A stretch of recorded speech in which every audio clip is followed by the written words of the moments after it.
캘리포니아, 특별히 LA 쪽에 사시는 분들 정말 조심하셔야 됩니다. 지금부터 제가 MBC 아메리카에서 전해드리는 두 가지 뉴스를 먼저 영상으로 보여드릴 텐데요. 첫 번째는 프리웨이에서 이어지고 있는 총격전, 운전하는 우리에게 날아드는 총알, 더불어 이제는 코리아타운에 식당도 못 가는 분위기입니다. 먼저 보시고 계속해서 이어지도록 하겠습니다. 지난달 14일 오후 5시. Hey, are you okay? They just shot through our window. Are you okay? I'm fine, yeah, I don't feel anything. Alright, we need to call the police. 함께 출근 중이던 이 커플은 프리웨이에서 벌어진 총격전에 휘말렸습니다. 창 앞유리를 향해 총격이 가해진 뒤 차량 2대의 추격전이 펼쳐졌습니다. He heard a few rounds at that point, and when it hit the front windshield, I thought it was a rock, so I didn't know it was a bullet at all. I was literally feeling my body, making sure nothing else was hurt, and for us, it's like we had minor scratches. 이뿐만이 아닙니다. 어제 오후 11시 30분쯤 110번 프리웨이를 달리던 모터사이클 운전자가 갑자기 날아든 총탄에 맞아 부상을 입는가 하면 9일 전 롱비치의 한 프리웨이에서 여성 운전자가 총에 맞아 숨진 채 발견되는 등 프리웨이 총격 사건이 잇따르고 있습니다. 캘리포니아 고속도로 순찰대 CHP는 차량 통행이 잦은 시간에 총격 사건이 발생하면서 피해가 속출하고 있다며 운전자들에게 각별한 주의를 요구했습니다. CHP는 총격전에 연루되지 않기 위해선 방어 운전이 중요하고 상대 운전자가 도발해도 대응하지 말고 총격 피해를 당할 경우 갓길 등에 안전하게 세운 뒤 경찰에 즉시 신고할 것을 당부했습니다. MBC 뉴스 홍지연입니다. LA 한인타운의 한 유명 식당에서 칼을 든 한 남성이 한인 업주를 칼로 위협하다 경찰에 체포됐습니다. 한인타운 올림픽 경찰에서는 한인타운의 한인식당 서울의 밤에 칼을 든 한 남성이 침입해 식당 업주를 찌르겠다고 위협하는 사건이 발생했다고 밝혔습니다. 이 괴한은 업주의 신고로 출동한 경찰에 체포됐고 침입한 이유에 대해서는 정확히 알려지지 않았습니다. 식당 업주인 강원석 씨는 페이스북에 관련 동영상을 올리고 아침에 가게에 문제가 생겨 나왔다가 생명의 위협을 느껴 경찰에 신고했다고 전했습니다. 강 씨는 지난 2020년에도 율셔가에서 운영했던 식당에서도 2차례 강도를 당한 적이 있다고 설명했습니다. 자, 여러분 어떻습니까? 우리가 해외에서 총 맞으려고 사는 거 아니잖아요. 그렇죠? 근데 지금 사람들이 수많은 사이코패스, 소시오패스 미쳐가고 있습니다. 원래 경기가 나빠지고 스트레스를 많이 받으면 사회 전체가 갖고 있는 스트레스가 엄청나지죠. 여러분 자가 방역 스스로 지켜내는 수밖에 없습니다. 정말 조심하셔야 되고요. 제가 아까 그렇다고 뭐 식당 안 갈 수는 없죠. 근데 조금씩 양보합시다. 조금씩 양보하고 서로 양보하고 이해하고 그러지 않으면 정말 돌이킬 수 없는 일들이 계속 일어난다는 사실 꼭 기억하시기 바랍니다. 주식해서 돈 버는 것보다 더 중요한 것. 벌면 뭐합니까? 쓰지도 못하고 죽는다면 그것만큼 억울한 인생이 어디 있을까요? 어저께 유세 도중에 총에 맞아 숨진 일본의 전 아베 일본 총리죠. 아베의 모습을 보면서 만세지탄, 사필기정, 인간으로서는 참 불쌍하지만 마지막까지 위안부 할머니들에 대한 사과를 하지 않고 전범에 대한 것도 인정하지 않고 트럼프 똥구멍 닦아주다 간 모습을 보면 참 인생을 저렇게 살면 실패구나 라는 생각을 하게 됩니다. 뭐 고인이기 때문에 더 이상 이야기하지는 않겠지만 건강하시고요. 안전 유의하시기 바랍니다. 7월 8일의 통키 뉴스는 라니맘닷컴의 후원으로 제작이 됩니다. 라니맘닷컴에 오늘부터 올라가는데요. 여러분 이 제품이 뭐냐면 라니처럼 조금 나이가 많은 우리 반려견들 그들이 먹는 간식입니다. 수제품이고요. 명태를 비롯해서 북어, 연어, 사람이 먹는 게 아닙니다. 강아지 간식인데 저희가 이거를 한국에서 들어와야 되기 때문에 먼저 선주문을 받고 신속하게 들어와서 여러분에게 배송해 드리도록 하겠습니다. 자, 계속해서 미국의 로컬 뉴스 먼저 전해드리고 오늘도 풍성한 뉴스를 가지고 왔습니다. 특별히 각 종목에 대한 주목해야 될 이슈들 함께 정리해서 전해드리겠습니다. 먼저 미국 부동산의 모기지 이자율이 갑자기 급락했습니다. 자, 최근에 냉각됐던 주택 거래가 다시 늘어날지 주목되고 있는데요. 30년 고정 모기지 이자율이 지난주 5.70에서 5.30으로 대폭 하락했습니다. 주식시장에서의 변동폭이 주택 모기지 이자율에서도 그대로 적용되는 것일까요? 조금만 더 지켜보면 결과가 나오겠죠. 한편으로는 집값이 가장 비싸고 많이 오른 곳 중에 하나인 샌프란시스코에서도 팬데믹 이후 처음으로 집값이 하락세로 돌아섰습니다. 대세는 부동산 붐이 마무리되고 있다는 평가입니다. 지난 1년간 육류라든지 생선이라든지 달걀이라든지 채소 등 전국의 식품 가격이 11.9%, 남가주에서는 10.9%가 상승했습니다. 엄청난 인플레이션이죠. 한편 코스코에서도요, 수십 년 만에 통닭 아시죠? 예, 통째로 이게 저도 가끔씩 사서 볶음밥 할 때 먹기도 하고 라면 끓일 때 넣기도 하는데 3불 99센트로 1달러를 올렸는데요. 이게 굉장히 상징적인 의미가 있거든요. 수십 년 만에 올린 겁니다. 드링크 또한 59센트로 10센트 올렸습니다. 여러분, 코스코가 이 정도 올렸다는 것 주목해야 됩니다. LA 카운티의 코로나 입원 환자 수가 1000명에 육박했습니다. 다음 주쯤이면 위험도가 처음으로 격상되고 결국 이달 말부터 실내 마스크 착용 의무화가 점차 가시화되고 있습니다. 다시금 의무적으로 마스크를 써야 되는 시절이 다가오고 있습니다. 여러분, 코로나에 감염됐을 때는 충분한 휴식을 취할 것을 권고하고 있습니다. 재택근무가 보편화되면서 감염이 되어도 근무하는 주민들이 늘고 있는데요. 오히려 건강을 악화시킬 수 있습니다. 이미 2사람 중에 1명, 좀 심하게는 3사람 중에 2명은 한 번쯤은 코로나 걸렸다가 나은 사람들이거든요. 이번에 미국 다녀간 한동훈 한국 법무장관도 코로나 걸렸다라고 나오는데 무증상인 것 같습니다. 그 위치에서 얼마나 조심했겠습니까? 그렇지만 걸리죠. 저도 얼마 전에 오미크론 걸렸다 낫지 않습니까? 굉장히 오래 갑니다. 다 낫다 싶은데 조금 피곤하면 다시금 올라옵니다. 잘 먹어야 되고요. 충분히 쉬셔야 되고요. 절대 무리해서는 안 되고요. 그리고 언제든지 재감염 될 수 있다라고 하는 경각심 속에 다시금 우리의 면역력을 끌어올리는데 최선을 다하셔야 됩니다. LA를 포함한 전국 대도시 10곳에서 대대적인 강력범죄 용의자 체포작전을 펼쳐 6월 한 달 동안 1,500명을 검거했습니다. 특히 LA에서 체포된 192명 중에 61명은 살인사건 용의자로 알려졌습니다. 자, 민주당 내에서도 바이든 대통령이 낙태권을 보호하기 위해 충분히 노력하지 않았다는 비판이 제기되고 있습니다. 바이든 대통령은 오늘 낙태권을 보호하기 위한 행정명령에 서명하게 됩니다. 자, IRS가 일부 캘리포니아 주민들에게 세금 체납 통지서인 CP14을 잘못 발급한 것으로 드러났습니다. 정신줄 놓고 일하는 거죠. 받지 않아도 되는 주민들에게도 발송이 돼 세금 보고를 제대로 한 주민들이 혼란을 겪고 있다는 지적입니다. 한국의 여당 대표 이준석 대표에 대한 당원권 정지 6개월 중징계가 내려진 다음에 당이 극심한 혼돈 속에 빠져들고 있습니다. 이준석 대표와 권성동 원내대표가 맞서며 사태 수습이 순탄치 않음을 예고했는데요. 이런 가운데 윤석열 대통령의 지지율도 급락하고 있습니다. 취임 2달 만에 40% 밑으로 떨어졌는데요. 잘하고 있다는 지난주보다 6% 떨어진 37%, 잘못하고 있다는 7% 오른 42%로 나타났습니다. 민주당도 똑같습니다.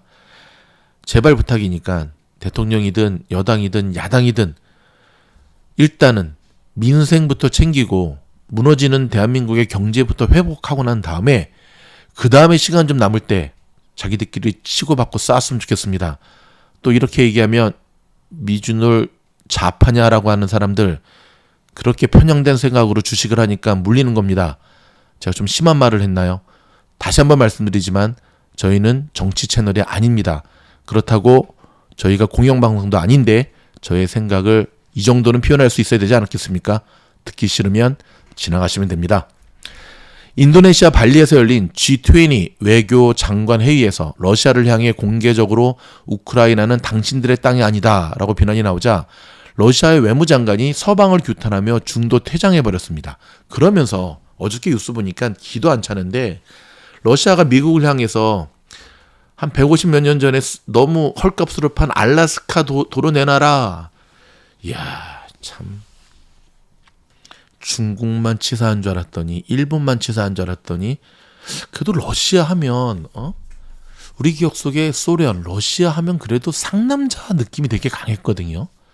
근데 제가 최근에 푸틴의 모습이라든지 러시아의 이 꼬락서니들을 보면 상남자는 동화 속의 이야기고 아주 진짜 없어져야 대신은 지구를 떠나야 되는 영순위에 정말 누구와 함께 올려놓고 싶습니다. 이런 가운데 푸틴은 우크라이나에서 러시아가 아무런 심각한 일도 시작하지 않았다는 점을 알아야 한다며 러시아군의 본격적인 작전은 아직 시작되지 않았다면서 확전 가능성을 내비쳤습니다. 계속 협박하는 거죠. 아무것도 하지 않았다. 그러면 러시아인들로 인해서 숭고한 죽음을 당한 우크라이나 국민들과 강간 당한 수많은 우크라이나의 여성들은 누구 때문에 그런 상처와 아픔을 겪는 것일까요? 인정하지 않는다고 제가 사라지는 건 아니겠죠. 자, 여러분 지금 뉴스를 녹음하는 시간이 11시 17분인데요. 오늘 주식시장의 모습입니다. 혼조세입니다. 현재 다우는 플러스 0.05, 나스닥은 마이너스 0.01, S&P 500은 마이너스 0.01. 어저께까지 굉장히 상승에 좋은 모습, 특별한 이유가 없음에도 불구하고 이어오던 시장이 오늘 아침에 발표된 고용보고서 굉장히 좋게 나왔습니다. 여기서 좋다라는 건 뭐냐면 고용이 확실하게 지금 빵빵빵빵 자리 잡고 있다는 거예요. 그래서 연준으로 하여금 한 번 더 강하게 매파적 액션을 취할 수 있는 빌미와 근거를 던져줬습니다. 그래서일까요? 오늘 시장은 어저께까지의 상승을 이어가지 못하고 있는 모양새고요. 항상 요즘 시장 보실 때 여러분 함께 체크해야 될 부분이 유가 100불을 넘어섰네요. 104.48. 그 다음에 또 뭐죠? 금리입니다. 오늘 금리 많이 오르고 있네요. 2.96% 올라서 3.0970을 가르치고 있습니다. 비트코인은 괴물입니다. 죽지 않네요. 언제 기어 올라와서 지금 21,718.21을 기록하고 있을까요? 자, 주식 기억해야 될 몇 가지 종목들 우리가 한번 살펴보고 싶은데요. 업스타트 아시죠? 한때 좀 핫 이슈 됐던 종목이잖아요. 자, 목표가 하향을 두드려 맞았습니다. 이미 축소된 2분기 재무 목표를 달성하지 못할 것이라는 이 경고를 발표한 후에 대출 시장이 제한적으로 대출을 현금으로 전환하려 움직임을 시작한 후 20% 이상 급락했습니다. 한번 차트 보실까요? 20.58%. 와, 급락. 일봉 보면 잡주의 반열에 올라섰다는 걸 알 수 있죠. 한때 401불까지 치솟았던 업스타트. 20분의 1 토막이라고 해야 되나요? 지금 26불을 가르치고 있습니다. 추세의 흐름을 인지하지 못하고 묻어만 두면 된다라고 하는 사람들이 만약에 이 주식을 이때 샀다고 한다면 어땠을까요? 참으로 안타까운 모습입니다. 자, 리바이스 아시죠? 청바지. 리바이스가 실적이 괜찮았어요. 야, 근데 정확하게 말하면 여러분, 리바이스는 실적이 별로 안 좋을 줄 알고 이미 다각도의 판매 루트를 갖기 시작했다는 거 아십니까? 뭐죠? 갑자기 이름이 까먹네. 아울렛이라든지 이런 데 가도 리바이스 매장이 있어요. 백화점에 가도 있고요. 근데 여러분 코스코 가도 있어요. 근데 그거 아십니까? 코스코에서 파는 리바이스 청바지와 그 리바이스 매장에서 파는 리바이스 청바지는 조금 틀린 거 아세요? 그러니까 코스코에 납품하는 뭐 리바이스, 아디다스 신발 이런 신발들은 조금 저가 브랜드. 근데 그게 이제 기업이 살아남기 위한 전략이거든요. 뭐 1000조가리 재고 쌓이면 어떡합니까? 이렇게라도 빼버려야죠. 그래서 선방을 했는데 문제는 자 지금은 조금 살아나고 있는데 보십시오. 그래서 어저께 쳐 올렸거든요. 와 오늘 프리장까지. 근데 오늘 장 시작하자마자 위에서부터 다 토해냈습니다. 그리고 지금 후반에 살짝 올라오는데 여러분 경기 침체가 이미 와 있는데 청바지 한 번 빨아서 버리는 일회용도 아니고 여러분 같으면 청바지 사시겠습니까? 저 같으면 안 사겠습니다. 이미 충분히 많습니다. 트위터 소식입니다. 아 드디어 본색이 드러나고 있습니다. 일론 머스크 자신의 트위터에 이제는 안 사겠다라고 하는 걸 좀 뿌리네요. 예. 오늘 트위터 4.46. 근데 여러분 그거 아십니까? 어저께 트위터가 뭘 발표를 했냐면 가짜 계정 다 솎아내고 있다 그랬어요. 일일이 자기들 말로 따지면 생고생을 해서 수작업하면서 그러면서 머스크가 제시한 것처럼 그렇게 그렇지 않다. 그렇게 가짜 계정이 많지 않다라고 하면서 머스크를 향해서 무언의 압력을 줬어요. 이제 빨리 사라. 네가 인수하려고 하는 돈으로. 근데 오늘 머스크가 아니야. 결국 이렇게 된다면 여러분들과 제가 예상했듯이 머스크가 트위터에 가짜 계정 운운한 것은 그쵸. 사지 않기 위해서 이미 밑밥을 깐 액션이었다는 것이 좀 명확해지고 있죠. 자, 이런 가운데 그럼 이제 테슬라도 한번 봐야죠. 오늘 테슬라는 시장을 이끌고 있습니다. 무려 3.04% 오른 755.90. 와, 오랜만에 테슬라다운 상승의 모습, 상승 이후에 무너지지 않는 모습을 보여주고 있는데요. 테슬라가 트위터 인수를 안 하는 것 때문에 이렇게 오른 게 아니라 중국 자동차 협회에서 테슬라가 기록적인 중국산 차량을 판매했다는 보고 리포트를 냈습니다. 오.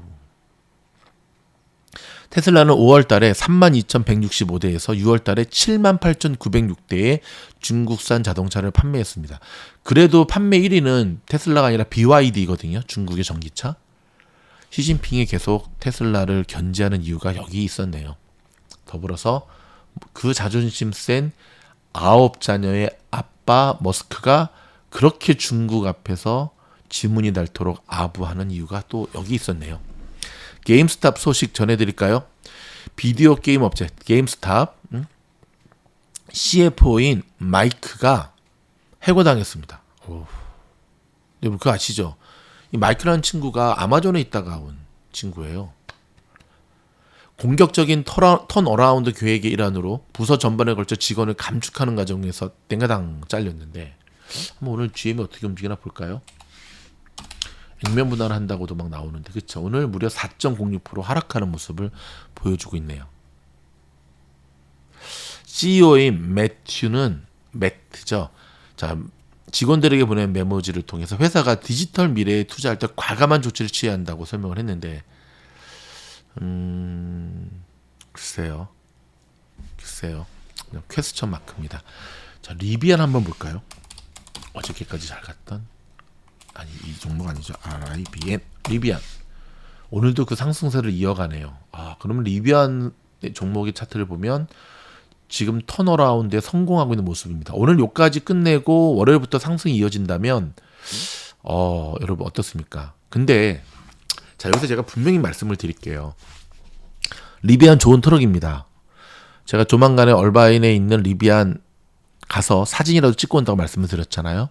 그럼에도 불구하고 이렇게 고점 대비 179불에서부터 현재 32불까지 미끄러지게 되면 이거보다 더 강력한 호재가 나오지 않는 이상은 이 수많은 물려있는 매물대를 소화해서 가기는 쉽지가 않아요. 하지만 이런 기사가 터질 때 세력들은 기가 막히게 리비안의 주가를 끌어올리면서 개미들을 태우죠. 일단 따라 붙게 한 다음에 태워 먹겠죠. 여기에 당하시면 안 됩니다. 아셨죠? 절대 당하시면 안 됩니다. 오케이. 여기까지 국제 뉴스 좀 몇 가지 살펴드리도록 할게요. 지금 장은 좀 계속 보죠. 그래도 장이 좀 살아나고 있거든요. 얼마나 반가운지 모릅니다. 자, 아베 총격 사건은 제가 설명드렸고요. 프랑스에서 원숭이 두창 고위험군에게 백신을 권고하고 나섰습니다. 프랑스에서 현재 원숭이 두창에 577건이 감염된 사례가 공식적으로 발표가 됐습니다.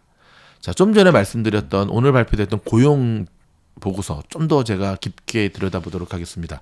경기 침체 우려에도 불구하고 지난달 미국의 신규 일자리 수가 예상보다 크게 늘었습니다. 고용 여건이 탄탄한 모습을 보여주면서 연준의 금리 상승에도 탄력이 붙게 됐는데요. 자, 미국의 노동통계국은 미국의 비농업 부문 일자리가 지난달 37만 2천 개가 늘었다고 오늘 발표가 됐습니다. 지난 5월 증가수인 38만 4천 개보다는 적지만 전문가들의 예상치를 크게 웃돌았습니다. 자, 월스트리트 저널에 따르면 경제학자들은 평균적으로 일자리 25만 개의 증가를 예상했었습니다. 업종별로는 일자리가 전문 사무 서비스업에서 7만 4천 개, 레저 접계업에서 서비스업이죠. 6만 7천 개, 보건의료업에서 5만 7천 개, 운송 창고업에서 3만 6천 개로 골고루 수치가 좋게 나왔어요. 예상을 뛰어넘는 수치가 나오면서 연준의 금리 인상 흐름에도 탄력이 붙게 됐는데 금리 인상에 따른 경기 하강 압력을 고용시장이 어느 정도 방어할 수 있을 것이라는 추론이 가능해졌습니다. 그렇지만 여러분 지난주에 저와 함께 공부했던 우리 이 고용 시그널에 우리가 필터링을 해야 된다는 것 공부했던 거 기억나시죠? 지금 시장은 단순하게 봤다가는 안 되고요. 수많은 기사와 이 오늘 발표된 고용보고서 수치를 무시하라는 게 아니에요.